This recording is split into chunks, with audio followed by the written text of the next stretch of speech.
Oh Allah, you're the light that shines above. You're the reason I never give up. You're the one I try for. Assalamualaikum warahmatullahi wabarakatuh.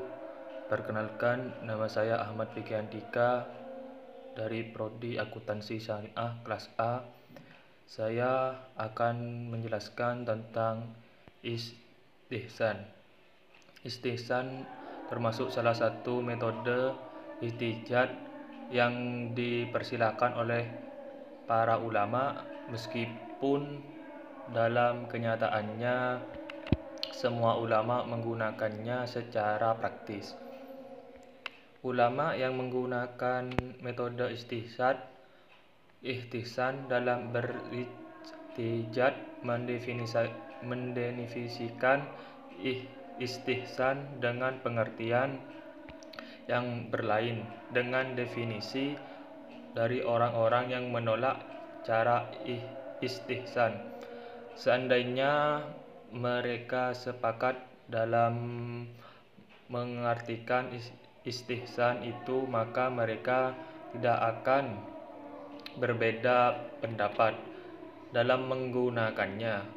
Sebagai suatu metode ijtihad, secara etimologis bahasa istihsan berarti memperhitungkan sesuatu lebih baik, atau adanya sesuatu itu lebih baik, atau mengikuti sesuatu yang lebih baik, atau mencari yang lebih baik untuk diikuti karena memang disuruh untuk itu.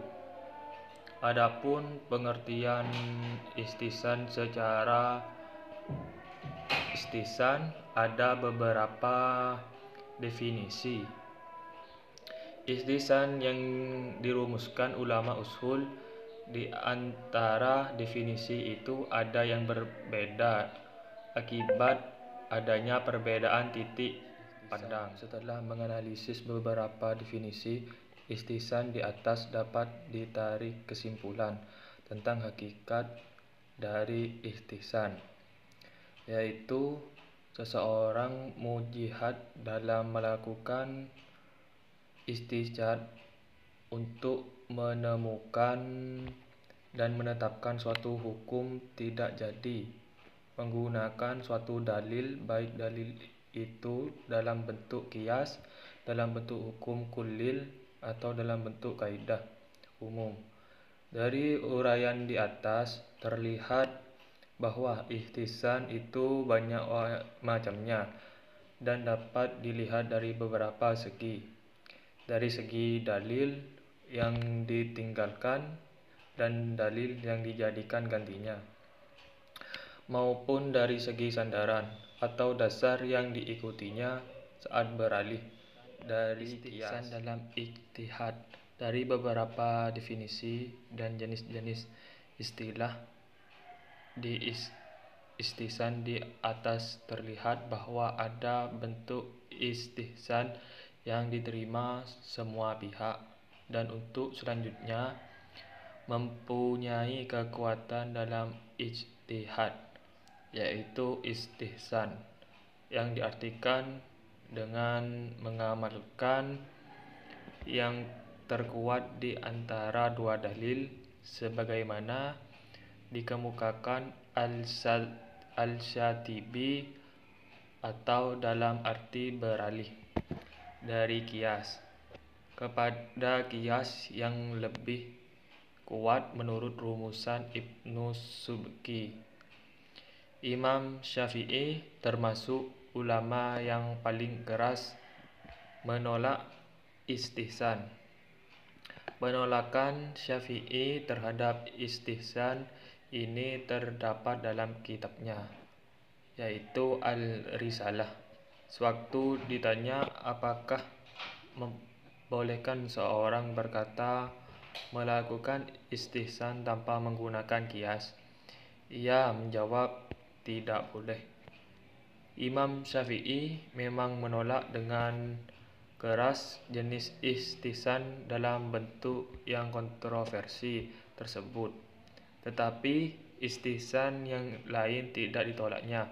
Bahkan ia pun menggunakan istihsan seperti dalam Al-Quran, membuat akta dalam waktu penebusan bagi kemerdekaan seorang hamba atau katabah, dan begitu pula menetapkan kewajiban mut'ah sebanyak 30 dirham. Istihsan di masa kini dan mendatang.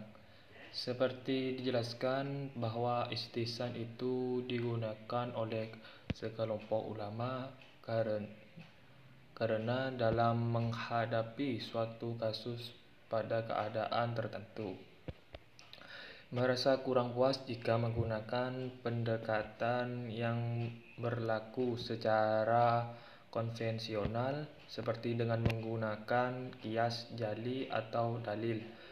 Namun menurut cara-cara bisa dilakukan, permasalahan itu harus dihadapi umat Islam yang menuntut adanya semata mengandalkan pendekatan dengan cara atau metode lama, konvensional yang digunakan ulama terdahulu untuk menghadapinya mungkin tidak akan mampu menyelesaikannya semua permasalahan tersebut dengan baik. Oleh karena itu, kecenderungan untuk menggunakan istihsan akan semakin kuat karena kuatnya dorongan dari tantangan persoalan hukum yang berkembang dalam kehidupan manusia yang semakin cepat berkembang dan semakin kompleks.